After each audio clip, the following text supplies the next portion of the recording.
In early 2020, when everybody was worried about COVID, Chausson brought out this motorhome. It's a motorhome with the dimensions almost of a campervan, 210 centimeters across, 6 meters in length. Okay, it's a bit wider than a campervan, but only by 5 centimeters. It costs around 75,000 euros. It's the X550. It has a lot of space inside despite its dimensions. That's achieved by having a bed up there, and this allows a huge amount of space down here for a large table and a living area, which incidentally can also be converted into a bed. Obviously the passenger and driver chairs will turn round to make even more seating area round here. What's the point of making all that seating area? Don't know, but if it sleeps 4 in 6 meters, then you might decide you want it. Over here we've got a pile of rubbish up there. Together with that we've got a sink, and we've got here a what do you call that, 2 hobs and a bit of paper which has just fallen in there. Under here we've got the kitchen block, which comes with, amongst other things, a charging point, electricity, and the thing which will bring the bed up and down. If I press this, nothing is going to happen. The reason for that is I bet they've taken the fuses out. Yes, they have. But anyway, I can understand that at an event like this, but the bed will drop down. Over here we've got the fridge, and in here we've got an extremely large toilet and shower, and there's the door to close off the shower bit from the toilet.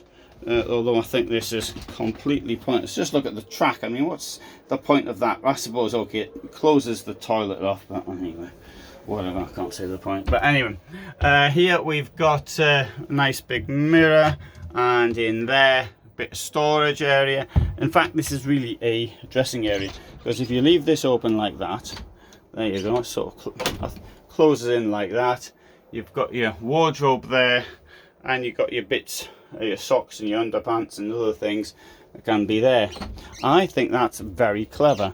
And here indeed we've also got access from the outside, and certainly outside bits would go there.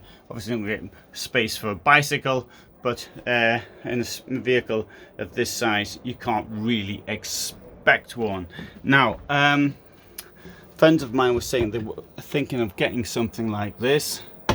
I do have some problems though with some of the feedback on this vehicle, saying that the problems with not being water ingress as being one of them, which is a bit of a pity considering the way it looks. Is sort of very, very novel. Although I mean, Chausson Challenge has now done a variety of versions of it in the interceding time. There you have got your cassette toilet, and if I come round here, unusual back to it, and here we will find what was mentioned earlier. This is the garage. Let's see if I can open it. Oh my God, why can't I open that? It's not locked, is it? It doesn't. Sorry, it's me. I'm not using the strength. I've just got, as you saw from the inside, there's a pile of junk in there, and here we've got another little cubby hole, accessible from the outside. Great for carrying a bag, but it's better off being used for carrying a gas cylinder, a full-size gas cylinder, which will go in that cubby hole. There's the electricity. There's some more storage space, and that's your exhaust for your boiler. So there's a quick overview of this vehicle. If you want some more details, there's another link below which will supply it. But from me in Stuttgart, thanks for watching and all the best. Bye for now.